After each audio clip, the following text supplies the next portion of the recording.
ሰላም ሰላም ውድ የሀገሬ ልጆች ሰላም ለእናንተ ይሁን። እንዴት ናችሁ? ሁሉ ሰላም ነው አለው። እግዚአብሔር ይመስገን። ክብሩ ይስፋ ጠብቆ በዚህ ሰዓት ያደረሰን ክርስቶስ ክብር ምስጋና ይውሰድ። አንድ ጥያቄ ልጠይቃችሁ፣ ብቻ እንዳትሳድቡኝ። እኔ ሰው ሰድብም አላውቅም፣ ሰው ሰድቦኝም አያውቅም። እግዚአብሔር ይመስገን። ሁሉ ጊዜ የሚጽፉልኝና የሚሰጡኝን ልብ ቅርሶች፣ ብዙ ጊዜ ልብ ቅርስ ነው የሚሰጡኝና ሰድቦኝ አያውቁም። እንዳትሳድቡኝ የሆነው ማለት ነው። እና ምን ልጠይቃችሁ ፈልጌ እንደሆነ ታውቂያላችሁ?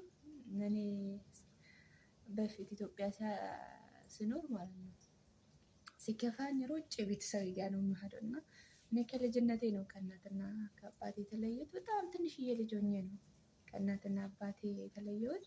ሲከፋኝ ትንሽ ይርቃሉ ከኔ።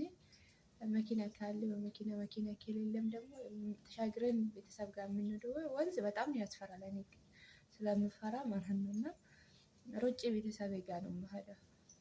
ነፍሷን ይማርና አያት ነበረችኝ፣ በጣም በእንክብካቤ ያሳደገችኝ ኩሩ አያት ነበረችኝ፣ የአባቴ እናት ማለት ነው። እና እሷ እኔ ትመክርኛለች፣ ታባብልኛለች፣ ታወራኛለች፣ በቃ ትመርቅኛለች። ደስ ይለኝ ከፍቶኝ ሄጄ ማለት ነው እየሳኩ ነው የምመለሰው ያለበት ህይወት ቦታ ማለት ነው። እና አሁን አያቴ የዛሬ 2 ዓመት ነው አረፈች። ነፍሷን በጸዳልነት ያኖርኝና የምር እሷ ህይወቷ ማለፍ በጣም ከፍቶኝ ነበር። እና እኔ ወደ ስደት ስወጣ በፊት ሰርቼ 4 ዓመት ሰርቼ ተመልሼ ገብቼ እሷን አይቼ ምርቃቷን ከእጄ ተቀብዬ አሁንም ደግሜ ወደ ስደት ነበረ።